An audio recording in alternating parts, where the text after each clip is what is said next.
Salut à tous les musclés. Aujourd'hui je vais expliquer sûrement à certains d'entre vous pourquoi vous vous entraînez pratiquement pour rien. Enfin c'est toujours mieux de s'entraîner tu vois, mais pourquoi tu ne progresses pas en fait? Pourquoi tu es bridé dans tes entraînements? La réponse est très simple. Parce que la musculation c'est sûrement le seul sport où la plupart des coachs ou des influenceurs de mes couilles vont te dire « Oh, attention, il faut pas arriver à l'échec, sinon tu vas t'exténuer. » Ou « Attention, les techniques d'intensification, c'est pas productif, ça ne sert à rien, tu vas te fatiguer. » Vas-y, dis-leur que c'est des grosses tarlouses avec leur entraînement de fragile là. Les mecs, ils font des vidéos de motivation avec des musiques épiques, du Hans Zimmer, alors qu'ils ont peur de s'entraîner plus de 45 minutes. Ils font des écartés en super lent vers le bas pour travailler les fibres au niveau du téton, alors que la seule chose qu'ils ont développée, c'est leur gynécomastie. Ouais mais attends, là, tu vois bien que je fais une vidéo, laisse-moi terminer. Qui es-tu déjà? Ben je suis le gros jonjon qui travaille sur la chronique musclée 7, qu'est-ce que tu crois? Donc j'aime autant te dire que tous ces fragiles du fit game, ça dégage. J'ange l'inclusif, ça dégage. Qu'est-ce que c'est que ce blast de merde déjà? Qu'est-ce que c'est que ces vidéos en facecam de merde? Tu t'es pris pour Cyprien ou quoi? Donc je te laisse finir ta petite popote, ta petite vidéo tranquillement, et prochaine vidéo, c'est moi qui prends le relais. Bref, tu te retrouves avec des conseils qui vont te brider totalement. Et la muscu, c'est vraiment le seul sport où ça se passe quand tu fais de la course à pied. Moi j'avais un prof qui me disait quand tu fais de la course à pied tu fais la moitié de la distance avec ton corps et tu fais l'autre moitié avec ta tête. Sous-entendu, en gros, tu vas souffrir la moitié de la course, ce qui est vrai. Quand tu fais un sport, je sais pas, de balle, du volley, du tennis, du foot, j'en sais rien, tu vas donner ta vie pour une putain de baballe. Mais la muscu, c'est le seul sport où les coachs vont te dire « Oh attention, tu vas te fatiguer » et ça me casse les couilles. Alors, avant de rentrer dans le vif du sujet, je rappelle que tu peux toujours aller sur jeveuxlaqualité.com pour mettre au point la marque de compléments alimentaires musclés. Il est toujours temps de monter dans le train, après ce sera trop tard. Tu pourras toujours acheter, mais tu pourras pas dire que t'as mis ta pierre à l'édifice. Donc, va sur jeveuxlaqualité.com, il y a un petit sondage auquel tu peux répondre pour mettre au point la marque de compléments alimentaires sportifs du futur. Alors le premier point sur lequel la plupart des pratiquants de muscu ont été bridés, c'est sur le fait d'aller à l'échec musculaire. Il y a beaucoup de pseudo-connaisseurs qui sont arrivés en disant attention à l'échec musculaire, tu vas te blesser, tu vas être super fatigué, c'est le mal d'arriver à l'échec musculaire, il faut toujours garder des répétitions en réserve, être à 8 à 9 sur 10 de RPE de mes couilles. Or pour moi, l'échec musculaire, c'est le facteur le plus important pour progresser. Parce qu'au final, c'est logique, ton corps, il a aucune raison de s'adapter à quelque chose qu'il sait déjà faire. Si tu arrives à faire 10 reps et qu'il te reste du jus après, pourquoi il va s'adapter pour en faire plus? Ça sert à rien. Alors je dis pas qu'il faut absolument arriver à l'échec sur toutes les séries et tous les exercices. Il y a des exercices où ça peut être dangereux d'arriver à l'échec. Par exemple, du développé couché, si tu es sur un banc de la salle où en général il n'y a pas de sécurité, contrairement à ce beau rack Titanium Strength, bah là si tu arrives à l'échec, tu peux rester coincé, c'est assez embêtant. Pareil sur le squat si t'as pas de sécurité.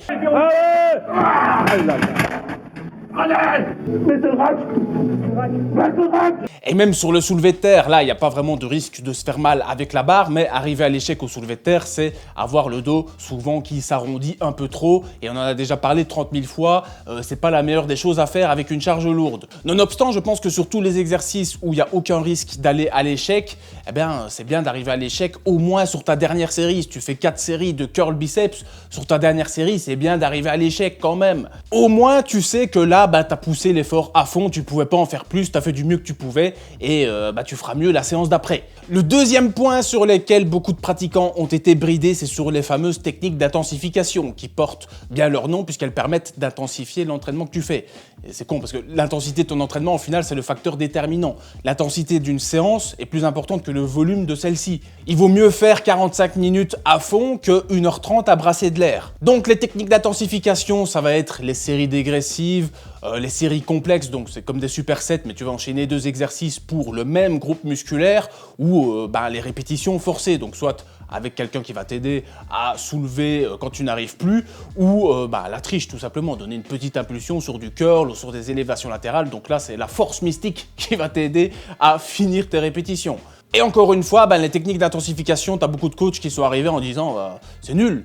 Parce que les mecs, ils en ont fait pendant 1 semaine ou 2, ils se sont dit ça marche pas, je suis pas 2 fois plus gros. Bah oui, c'est logique. C'est pas miraculeux évidemment non plus. C'est vraiment au bout de plusieurs mois que tu vas sentir déjà d'une part que t'améliores ta résistance musculaire, donc t'améliores vraiment ta condition physique en faisant des dégressifs. Tu prends quelqu'un qui fait pas de dégressifs, qui a pas l'habitude, il encaissera beaucoup moins que quelqu'un qui a l'habitude d'en faire, ça c'est sûr. Pareil pour les répétitions trichées, c'est extrêmement mal vu aussi, il faut faire une exécution parfaite. Moi j'appelle ça une exécution avec un bâton dans le cul. Alors que si tu donnes par exemple une petite impulsion dans tes jambes pour finir une rep sur le développé militaire, ben c'est bien, ça t'aide à en faire plus. Surtout qu'après, ben, tu peux par exemple retenir les répétitions en négative en profitant du fait que ton muscle est fatigué. Et là, on sait très bien que ça permet de recruter davantage de fibres musculaires et donc ben, potentiellement les développer aussi. Alors c'est vrai que si tu n'as jamais fait de technique d'intensification et que tu te mets à en mettre dans tes séances, bah, tu vas sentir qu'après avoir fait la technique d'intensification, t'es bien crevé. Et peut-être même que tes perfs par après vont baisser parce que t'as pas l'habitude. Mais une fois que t'es habitué, au final, bah, tes perfs sont exactement les mêmes. Ce qui est au final la preuve, si tu t'habitues, ben, que tu as progressé, c'est que tu as une meilleure condition physique. Tu peux encaisser beaucoup plus de volume d'entraînement dans un laps de temps identique à celui d'avant. Et le gros avantage des techniques d'intensification comme les séries dégressives, ben, c'est que c'est pas très fatigant pour les articulations parce que tu vas mettre plus léger sur ta série dégressive. Donc tu vas juste congestionner le muscle, tu vas aller chercher plus de fibres musculaires, mais tu vas pas spécialement pousser lourd et t'abîmer pour autant. Donc tu peux récupérer très rapidement de ces fameuses techniques. Et le troisième point sur lequel on t'a bridé, c'est sur les fameux exercices polyarticulaires, les exercices du mal, les exercices pas productifs. Non, il faut faire des petits curls en rotation plutôt que des tractions. Ça, c'est une mode assez récente, hein. Ça fait à peu près une dizaine d'années que maintenant, il y en a beaucoup qui arrivent en disant « Waouh, les exercices d'isolation, c'est super cool, je m'entraîne que en isolation parce que comme ça, j'isole mon muscle et c'est plus productif. » Alors que c'est pas spécialement le cas parce que tu vas faire tes écartés pecs avec 5 kg et après, tu vas toujours ressembler à une planche à repasser. Alors attention, je dis pas que les exercices d'isolation sont nuls, ils sont très efficaces, c'est très bien d'avoir des exercices d'isolation dans sa séance, mais déjà il n'y a pas 30 000 façons d'isoler un muscle, en général ça va toujours être le même mouvement. Il n'y a pas énormément de variantes, donc si au final l'exercice d'isolation il marche pas, ben qu'est-ce que tu vas faire? Bah tu vas rien faire, tu vas pleurer. Moi je vois plus la mise en avant ces derniers temps des exercices d'isolation comme une facilité, comme un moyen de rester dans sa zone de confort. Parce que tu demandes à quelqu'un qui aime pas trop se faire mal de choisir entre du squat pour les quadriceps ou du leg extension, il va choisir du leg extension, ça fait beaucoup moins mal du leg extension. Ça au final c'est en raccord avec les mecs qui te promettent d'avoir ton meilleur physique avec 3 entraînements par semaine et une diète flexible. C'est en accord avec la fameuse série unique, c'est en accord avec toutes ces conneries là qui au final ne marchent pas.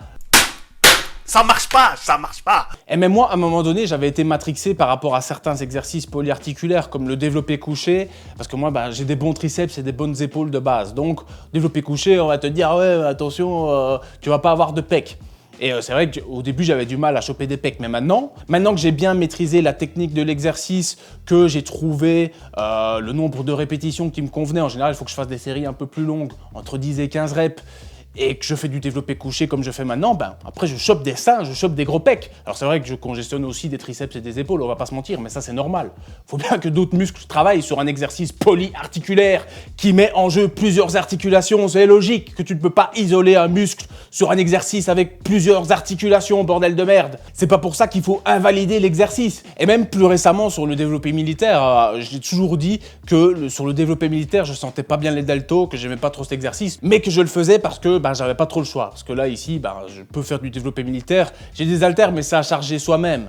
Tu vois, donc c'est pas pratique et j'ai toujours peur qu'après la sécurité de l'haltère elle lâche en haut, ça tombe sur ma gueule, je suis déjà assez amoché comme ça. Là maintenant, après plus d'1 an de développé militaire, je m'explose des deltos sur cet exercice. Et même quand j'aurai un rack d'haltères de ouf, je pense que je garderai le développé militaire parce que j'ai réussi à maîtriser cet exercice et à choper des deltos avec celui-là. Donc c'est pour ça qu'il ne faut pas bannir les exercices polyarticulaires où tu sens pas le muscle que tu veux travailler. Essaye de modifier un peu ta technique, essaye de mettre des techniques d'intensification pour voir ce que ça donne au fil des semaines et des mois qui passent. Alors évidemment, si au bout d'1 an, tu vois que ça marche pas, tu trouveras toujours une autre alternative. Mais voilà, avant de jeter un exercice à la poubelle, essaye d'abord de le perfectionner pour lui laisser sa chance. Bon voilà, je pense qu'on a fait le tour sur ce qui te bridait au niveau de l'entraînement et qui t'empêchait de progresser au final. Et je te dis à bientôt pour une nouvelle vidéo. Ils m'ont cassé les couilles, ces coachs de merde là. Ah, c'était pas mal cette fin, il y avait de l'idée là, se casse les couilles, ces coachs de merde, pas mal, mais c'est quand même moi qui prends le relais. Ah ouais, donc la prochaine vidéo c'est la chronique musclée? Bah non, t'es con ou quoi? Une chronique musclée, c'est pas une chronique musclée si tu la teases pas pendant 1 an. Donc la prochaine vidéo, c'est pas une chronique musclée. Vas-y, contracte, contracte, contracte, contracte, contracte, contracte, contracte, contracte, contracte.